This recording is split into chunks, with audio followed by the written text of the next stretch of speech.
ಮುತ್ತಿನ ಹಾರ ಭಾಗ 50. ಪ್ರಸಾದ್ ಮತ್ತು ಪ್ರಾರ್ಥನಾಳ 1 ತಿಂಗಳ ಹೊಸ ಜೀವನ ಶೈಲಿ ಪ್ರಾರಂಭವಾಗಿತ್ತು. ದಿನಗಳು ಉರುಳುತ್ತಿದ್ದವು. ಜೀವನದಲ್ಲಿ ಅವರಿಬ್ಬರೂ ಒಂದೇ ದಾರಿಯಲ್ಲಿ ಕೈ ಹಿಡಿದು ಸಾಗುವರೋ ಇಲ್ಲವೋ ಅದನ್ನು ವಿಧಿ ಇನ್ನೂ ನಿರ್ಣಯ ತೆಗೆದುಕೊಂಡಿರಲಿಲ್ಲ. ಆದರೆ ಕೆಲಸದಲ್ಲಿ ಮಾತ್ರ ಒಂದೇ ಹಾದಿಯಲ್ಲಿ ಇಬ್ಬರೂ ಪಯಣಿಸುತ್ತಿದ್ದರು. ಅವರಿಬ್ಬರ ಗುರಿ ಒಂದೇ ಆಗಿತ್ತು. ಹಗಲು ರಾತ್ರಿ ಎನ್ನದೆ ಕೆಲಸ ಮಾಡುತ್ತಿದ್ದರು. 6-7 ಗಂಟೆ ನಿದ್ರೆ, 1-2 ಗಂಟೆ ಊಟ ತಿಂಡಿ ಬಿಟ್ಟರೆ ಉಳಿದ ಸಮಯವನ್ನೆಲ್ಲ ಕೆಲಸದಲ್ಲೇ ಕಳೆಯುತ್ತಿದ್ದರು. ಪ್ರಸಾದ್ ಕೆಲಸದ ವಿಷಯವಾಗಿ ಗಂಟೆಗಟ್ಟಲೆ ಅವಳಲ್ಲಿ ಮಾತನಾಡುತ್ತಿದ್ದ. ಊಟ ತಿಂಡಿ ಜೊತೆಗೆ ಮಾಡುತ್ತಿದ್ದರು. ಎಷ್ಟೋ ಬಾರಿ ತಡರಾತ್ರಿ ಇಬ್ಬರೇ ಕೆಲಸ ಮಾಡಿದ್ದರು. ಆಗ ಪ್ರಸಾದ್ ಪ್ರಾರ್ಥನಾಳನ್ನು ಮನೆಗೆ ಬಿಟ್ಟು ಬರುತ್ತಿದ್ದ. ಆದರೆ ಇಬ್ಬರ ಮಧ್ಯ ಯಾವುದೇ ಭಾವನೆಗಳಿಗೆ ಅವಕಾಶವಿರಲಿಲ್ಲ. ಪ್ರಾರ್ಥನಾ ಎಷ್ಟು ಬಾರಿ ಅವನನ್ನು ಮಾತನಾಡಿಸಲು ಪ್ರಯತ್ನಪಟ್ಟರೂ ಅವನು ಅದಕ್ಕೆ ಆಸ್ಪದ ಕೊಟ್ಟಿಲ್ಲವಾಗಿತ್ತು. ಅವನು ತನ್ನ ಮನಸ್ಸನ್ನು ಸಂಪೂರ್ಣವಾಗಿ ಪ್ರಾರ್ಥನಾಳ ಕಡೆ ವಾಲದಂತೆ ಹತೋಟಿಯಲ್ಲಿ ಇಟ್ಟುಕೊಂಡಿದ್ದ. ಅದು ಒಂದು ಕಾರಣವಾಗಿದ್ದರೆ ಕೆಲಸದ ಒತ್ತಡವೂ ಕೂಡ ಇನ್ನೊಂದು ಕಾರಣವಾಗಿತ್ತು. ಪ್ರಾಜೆಕ್ಟ್ ಮುಗಿಸಲು ಇನ್ನು 3 ದಿನಗಳು ಬಾಕಿ ಇದ್ದವು. ಜಾಸ್ತಿಯೇ ಕೆಲಸ ಬಾಕಿ ಇತ್ತು.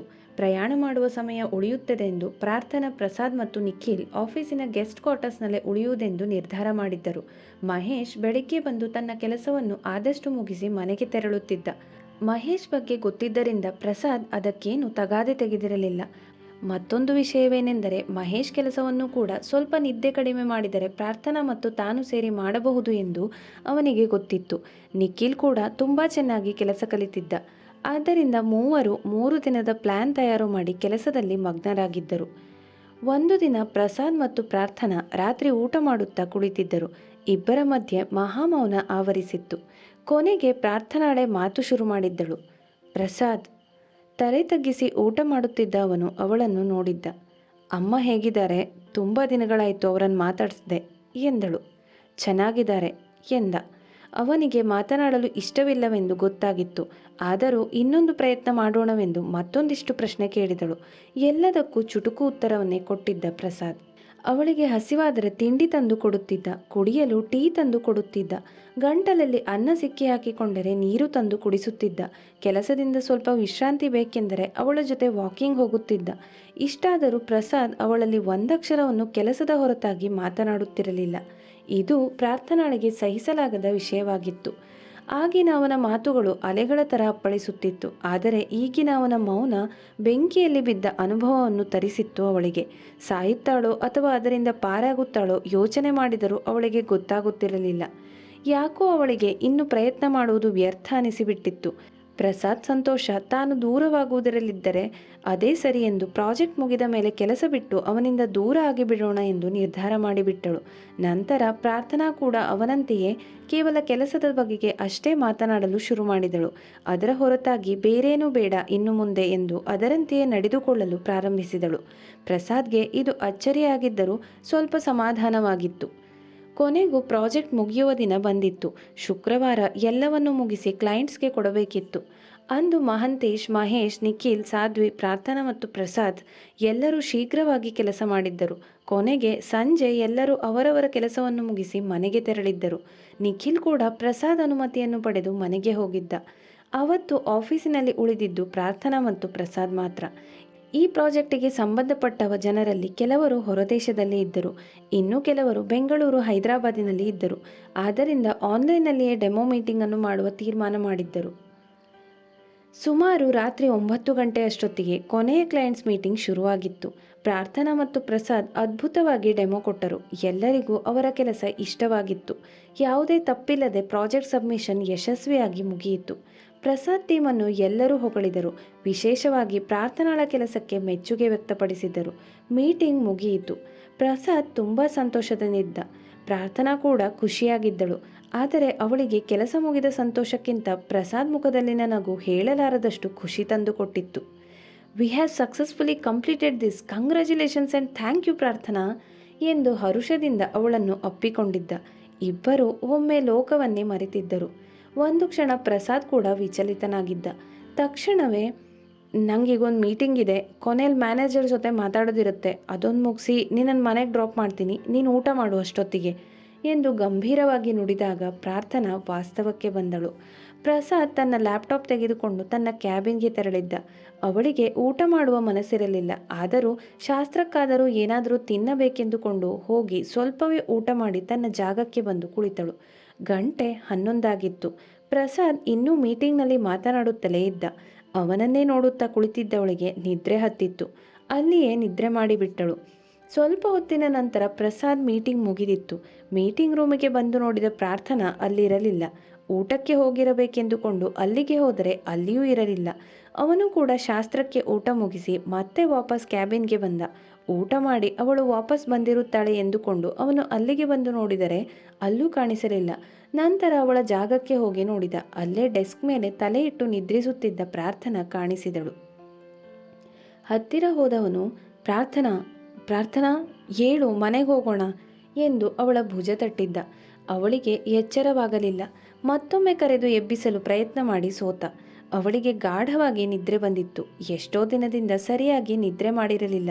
ಇವತ್ತು ಕೆಲಸ ಮುಗಿದ ನಿರಾಳತೆ ಮತ್ತು ಇಷ್ಟು ದಿನದಿಂದ ಆಗಿರುವ ಸುಸ್ತು ಎಲ್ಲವೂ ಸೇರಿ ನಿದ್ರಾದೇವಿ ಗಾಢವಾಗಿ ಆವರಿಸಿಕೊಂಡಿದ್ದಳು. ಎಷ್ಟು ಗಾಢವಾಗಿ ನಿದ್ರೆ ಮಾಡಿದಾಳೆ. ಎಪ್ಸೋದು ಬೇಡ, ನಾನೇ ಗೆಸ್ಟ್ ರೂಮಿಗೆ ಕರ್ಕೊಂಡು ಹೋಗಿ ಮಲಗಿಸ್ಬಿಡ್ತೀನಿ.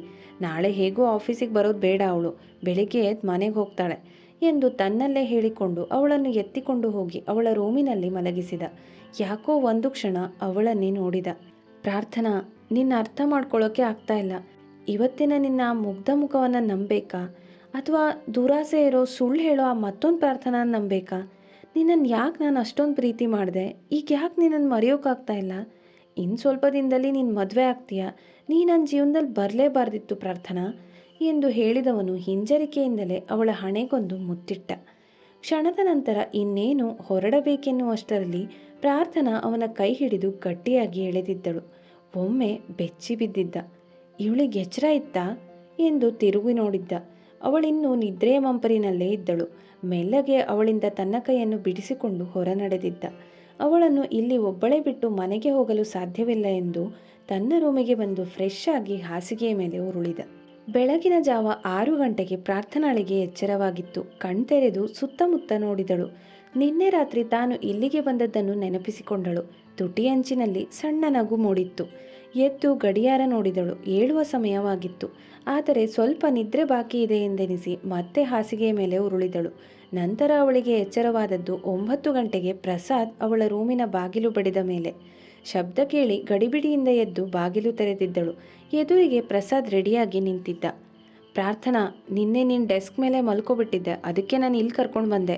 ನೀನಿವತ್ತು ಆಫೀಸಿಗೆ ಬರಬೇಕಂತ ಇಲ್ಲ, ಮನೆಗೆ ಹೋಗಿ ರೆಸ್ಟ್ ಮಾಡ್ಬೋದು ಎಂದ. ಮುಖದಲ್ಲಿ ಯಾವುದೇ ಭಾವನೆಗಳಿರಲಿಲ್ಲ. ನಿಮ್ಮಲ್ಲಿ ಬದಲಾವಣೆ ಆದರೂ ಈ ನೇರ ನುಡಿಯನ್ನು ಬಿಟ್ಟಿಲ್ಲ ಅಲ್ವಾ ಪ್ರಸಾದ್? ಏನು ಹೇಳೋದಾದರೂ ಆರ್ಡರ್ ಮಾಡೋ ಥರ ಹೇಳಿಬಿಡೋದು. ಮಂದಸ್ಮಿತಳಾಗಿದ್ದಳು ಅವಳು. ಬೆಳಗ್ಗೆ ಎದ್ದ ತಕ್ಷಣ ಅವನನ್ನು ನೋಡಿ ಹಿತ ಎನಿಸಿತ್ತು ಮತ್ತು ಈ ಹಿಂದೆ ತಾನು ತೆಗೆದುಕೊಂಡ ನಿರ್ಧಾರದ ಬಗ್ಗೆ ಭಯವಾಯಿತು. ಎಂಥ ತಪ್ಪು ಮಾಡಿಬಿಡ್ತಿದ್ದೆ, ದೇವರ ತಪ್ಪನ್ನು ತಪ್ಪಿಸೋಕೆ ಅಂತಲೇ ನಿನ್ನೆ ಇಲ್ಲಿರೋ ಹಾಗೆ ಮಾಡ್ದ ಅನಿಸುತ್ತೆ ಎಂದು ದೇವರಿಗೆ ವಂದನೆ ಹೇಳಿದಳು.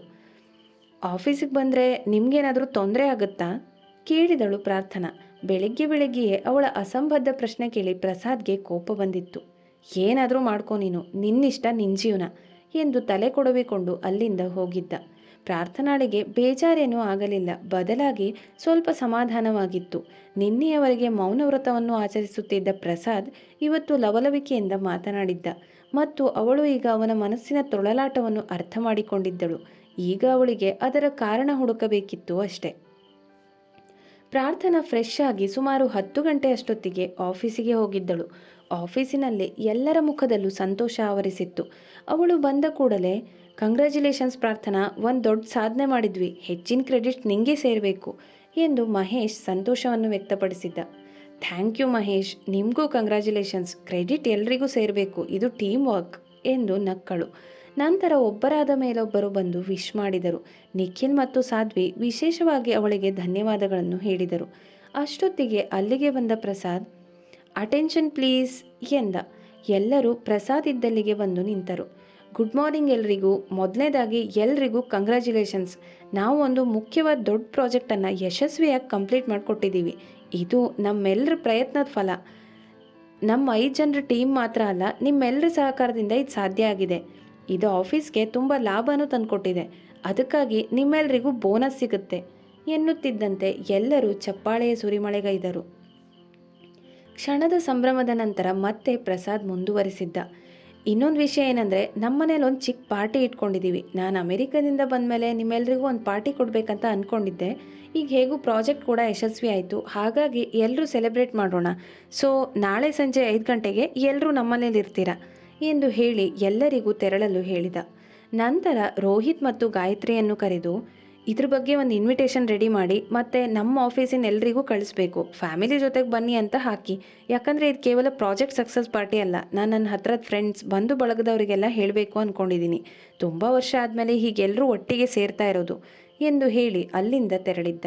ಪ್ರಾರ್ಥನಾಳಿಗೆ ಈಗ ರಾಗಿಣಿಯ ಹತ್ತಿರ ಮಾತನಾಡಬೇಕಿತ್ತು. ಹೇಗೂ ಮನೆಗೆ ಹೋಗು ಅಂತ ಹೇಳಿದ್ದಾರೆ, ನನಗೂ ಸ್ವಲ್ಪ ಸುಸ್ತಾಗಿದೆ, ರಾಗಿಣಿ ಹತ್ರನೂ ಮಾತಾಡಲೇಬೇಕು, ಹೋಗ್ಬಿಡ್ತೀನಿ ಎಂದು ಅಂದುಕೊಂಡು ಪ್ರಸಾದ್ ಹತ್ತಿರ ಹೋಗಿ, ಪ್ರಸಾದ್ ನೀವು ಹೇಳಿದ ಸರಿಯಾಗೇ ಇದೆ, ನಾನು ಸ್ವಲ್ಪ ರೆಸ್ಟ್ ಮಾಡಬೇಕು, ಸೊ ಮನೆಗೆ ಹೋಗ್ತೀನಿ ಎಂದು ನಗುತ್ತಾ ಅಲ್ಲಿಂದ ಹೊರಟಳು. ಪ್ರಸಾದ್ಗೆ ವಿಚಿತ್ರ ಎನಿಸಿತ್ತು, ಆದರೂ ಜಾಸ್ತಿ ಯೋಚನೆ ಮಾಡಲಿಲ್ಲ. ಅವನು ಕೂಡ ಪ್ರಾಜೆಕ್ಟ್ ಮುಗಿದ ಮೇಲಿನ ನಿರಾಳತೆಯನ್ನು ಅನುಭವಿಸುತ್ತಿದ್ದ. ರಾಗಿಣಿಗೆ ವಿಷಯ ಹೇಳಬೇಕೆಂದು ಹೊರಟ ಪ್ರಾರ್ಥನಾಳಿಗೆ ಒಂದು ಆಶ್ಚರ್ಯ ಕಾದಿತ್ತು. ಮುಂದುವರಿಯುವುದು. ಈ ಕತೆ ನಾನು ಮೊದಲು ಬಾರಿ ಶುರು ಮಾಡಿದಾಗ ಅಷ್ಟಾಗಿ ರೆಸ್ಪಾನ್ಸ್ ಸಿಕ್ಕಿಲ್ಲ, ಅದಕ್ಕೆ ನಿಲ್ಲಿಸಿದ್ದೆ. ಆಮೇಲೆ ನಿಮ್ಮಲ್ಲೇ ಕೆಲವರು ಈ ಕತೆ ಸ್ಟಾರ್ಟ್ ಮಾಡಿ ಅಂತ ಹೇಳಿದ್ರಿ, ಅದಕ್ಕೆ ಶುರು ಮಾಡಿದ್ದೆ. ಆದರೆ ಆಗಲೂ ಕಮೆಂಟ್ಗಳು ತುಂಬ ಕಡಿಮೆ ಇದ್ವು. ಬಹುಶಃ ಈ ಕತೆ ಯಾರಿಗೂ ಇಷ್ಟ ಆಗ್ತಿಲ್ಲ ಅನಿಸುತ್ತೆ ಅಂತ ನಿಲ್ಲಿಸಿದ್ದೆ. ಆದರೆ ಈಗ ಮತ್ತೆ ಸಾಕಷ್ಟು ಜನ ಈ ಕತೆ ಬೇಕು ಮುಂದುವರಿಸಿ ಅಂತ ಹೇಳಿದ್ದೀರಾ, ಅದಕ್ಕಾಗೆ ಶುರು ಮಾಡಿದ್ದೀನಿ. ಒಂದು ಚಿಕ್ಕ ರಿಕ್ವೆಸ್ಟ್, ನೀವು ಈ ಕತೆ ಕೇಳ್ತಾ ಇದ್ದರೆ ಪ್ಲೀಸ್ ಒಂದು ಕಮೆಂಟ್ ಮಾಡೋದನ್ನು ಮರಿಬೇಡಿ. ಎಪಿಸೋಡ್ ಚೆನ್ನಾಗಿತ್ತು, ಕೇಳ್ತಿದ್ದೀವಿ, ಅಥವಾ ನಿಮ್ಮ ಅಭಿಪ್ರಾಯ ಏನೇ ಇರಲಿ ಒಂದು ಚಿಕ್ಕ ಕಮೆಂಟ್ ಮಾಡಿ. ನಿಮ್ಮ ಒಂದು ಕಮೆಂಟ್ ನಮಗೆ ತುಂಬ ಖುಷಿ ಕೊಡುತ್ತೆ. ಅದೇ ಮುಂದಿನ ಎಪಿಸೋಡ್ ಮಾಡೋಕ್ಕೆ ಇನ್ನಷ್ಟು ಉತ್ಸಾಹ ಕೊಡುತ್ತೆ. ಇನ್ನು ಮುಂದೆ ವಾರಕ್ಕೆ 3 ದಿನ ಈ ಕತೆ ಹೊಸ ಎಪಿಸೋಡ್ ಅಪ್ಲೋಡ್ ಮಾಡೋಕ್ಕೆ ಟ್ರೈ ಮಾಡ್ತೀನಿ. ಇನ್ನೊಂದು ಖುಷಿ ವಿಷಯ, ಇವತ್ತು ಈ ಕತೆ 50ನೇ ಎಪಿಸೋಡ್. ನಿಜ ಹೇಳಬೇಕಂದ್ರೆ ಈ ಕತೆ ಇಷ್ಟು ದೂರ ಬರುತ್ತೆ ಅಂತ ನಾನು ಕೂಡ ಅಂದ್ಕೊಂಡಿರಲಿಲ್ಲ. ಇದು ನನ್ನ ಮೊದಲ ಕತೆ. ಈ ಕತೆಯಿಂದ ನಾನು ತುಂಬ ಕಲ್ತಿದ್ದೀನಿ, ಬರವಣಿಗೆಯಲ್ಲೂ ಕೂಡ, ಮತ್ತು ಯೂಟ್ಯೂಬಲ್ಲಿ ಹೇಗೆ ಸ್ಟೋರಿ ಟೆಲ್ಲಿಂಗ್, ಯಾವ ಥರ ಎಡಿಟಿಂಗ್ ಮಾಡೋದು ಎಲ್ಲನೂ ಕಲ್ತಿದ್ದೀನಿ. ಇಷ್ಟು ದೂರ ನನ್ನ ಜೊತೆ ಇದ್ದು ಈ ಕತೆಗೆ ನಿಮ್ಮ ಪ್ರೀತಿ ತೋರಿಸಿದ ಎಲ್ರಿಗೂ ಮನಸಾರೆ ಥ್ಯಾಂಕ್ ಯು ಸೋ ಮಚ್. ಮುಂದಿನ ಎಪಿಸೋಡ್ಗಳಲ್ಲಿ ಮತ್ತೆ ಸಿಗೋಣ. ಟೇಕ್ ಕೇರ್, ಬಾಯ್ ಬಾಯ್.